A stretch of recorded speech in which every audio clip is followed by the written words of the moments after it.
Good day, fellas. I hope you are ready for your daily dose of skill. And today we are going to be having conversation about how to prepare for 2.0 patch, hitting, how to prepare for a tier 11s, how to increase your credits, or maybe even free experience, right? So first things first, I really want to highlight that Wargaming managed to keep this as a secret for probably 2 years that they were working on this.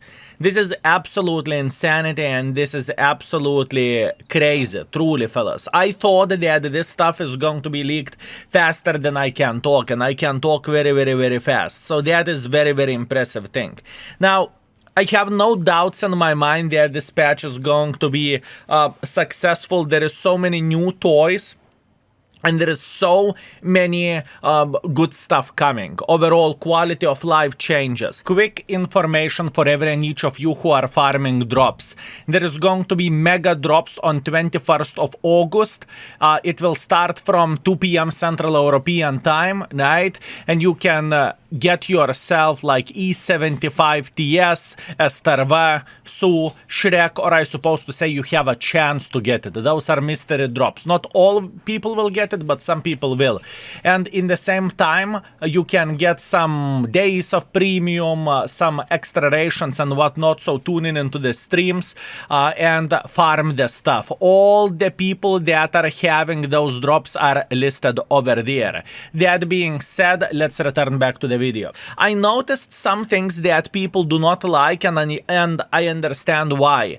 I know from my own experience, right, that people do not really like changes overall. So new UI, we will need to get used for this, right? I have no doubts whatsoever, but it's going to be smooth as a butter. I believe it is going to be absolutely amazing, fellas. Also, I was reading the YouTube comments under our gaming video after our video, and I saw some people complaining about the fictional tanks and whatnot. Boys and girls, ladies and gentlemen, I am not a tank expert, but I am pretty sure that we have plenty of the fictional tanks already into the game, or that is made from the blueprint, so I don't really think that it is something new and something unseen and something crazy, right? So we are complaining about something that we already have in the game, and it is, I am looking into the world of tanks more as arcade and not as encyclopedia for the tanks, if you know what I mean, right? It's not realism, it's arcade, just how it is. And I noticed that quite a bit. Also, I noticed quite a bit of the people crying about the armor flashlight without even testing it out. And whenever people will test it out, they will think, oh man, it is not as broken as I initially thought it is. Anyways, we have a lot of strong opinions and strong everything, and all I can say is that it is going to be an interesting thing to play it, to test it out ourselves, and we are going to have a conversation how successful or how bad 2.0 is after, right? That's one bit that I wanted to cover and just to have a bit of the conversation. The second bit, the monetization, fellas. We have seen Wargaming making assembly store battle pass, Guess why it happened? Those mother truckers are smart, fellas. To prepare for 2.0, what World of Tanks have done, they sucked most of the resources dry, right? We can clearly see that, right? So people should be struggling with gold, people should be struggling with credits or with a free experience, right? And I think that was the main intention of all assembly stores, of all battle passes and other stuff. I think it is important thing to say, and I honestly think that it was very smart decision from their side as a company. For a player, sure, it's better that we would have 2.0 patch after the Christmas, whenever all of us restocked on the resources and whatnot, but that was, this is not how the things are looking like, and this is not how it works. Now, how to prepare for upcoming patch, right? I have a very interesting feeling that we are going to have sales for equipment and sales for consumables. Now, you may think skillet is not a bad thing. It's not a bad thing if you do not have any of those.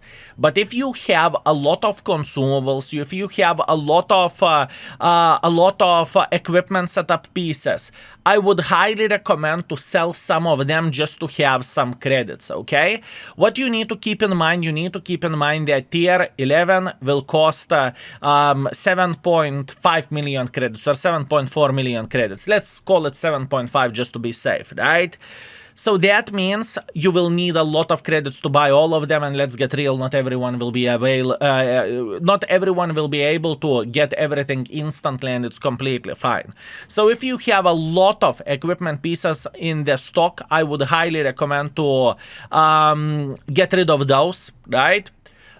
Just simply sell a bunch of them. For example, you have 17 ventilation, sell them now and have couple of extra instead of having big number, right?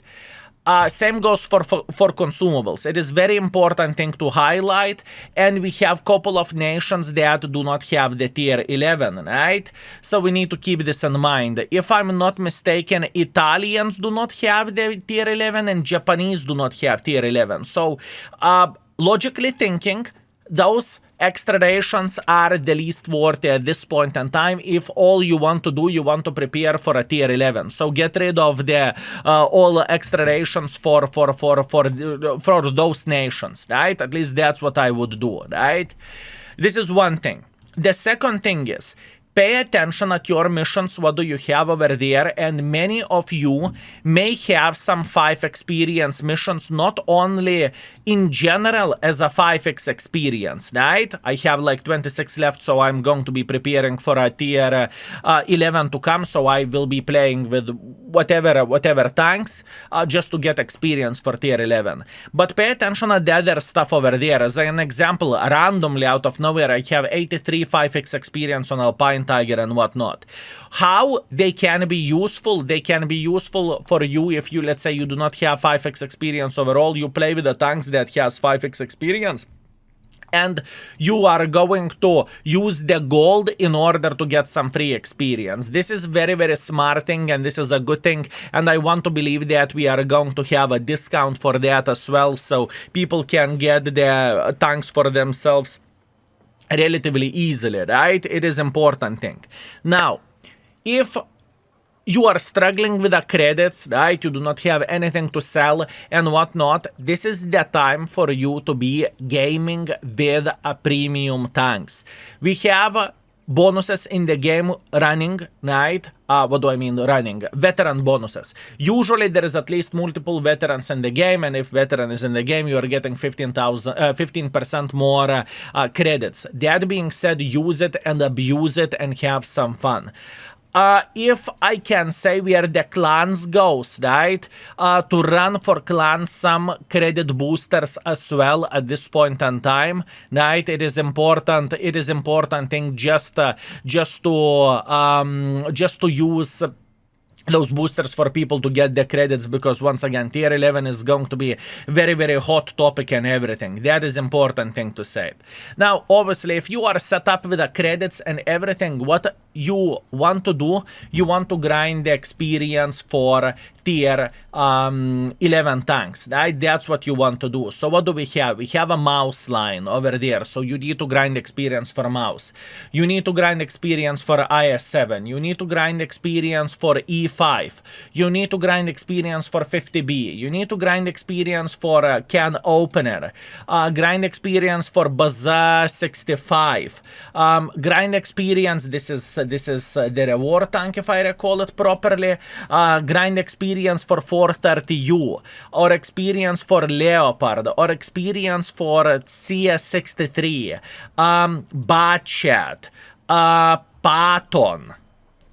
And what do we have? We have a tier 10 Hashem light tank to grind experience for Badger, Esterva, and Grille. So those are the tanks that you should be working on at this point in time, and I truly think it is very important thing, because I know from my point of view, right, me as a as a player, you know, I just want to get that new toy. I just want to get that new toy, fellas. I want to play with the new tanks and I want to explore them. I want to enjoy them. And once again, just to highlight everything, don't be overwhelmed with the current update or upcoming update, if I can say so. Don't be overwhelmed. I believe that we are going to have plenty of the information from our gaming side. I believe that most of the content creators are going to break down everything little by little. And remember about the index page. We are going to make sure that people are going to get information about the things as fast as we physically and possibly can, with rating the tanks, with putting equipment setups, with highlighting how the tier 11 works and whatnot, and also that field modification grind and whatnot. It is important thing to say. The point of this video was, fellas, just to highlight what you can do and how you can prepare for a stuff, right? Keep this in mind. And overall, don't be sad, don't be overwhelmed. Everything is going to be all right. I can promise you that. That being said, thank you very much for watching. I very much appreciate you, boys and girls, ladies and gentlemen, and see you very, very soon. Skill is out for today. Peace.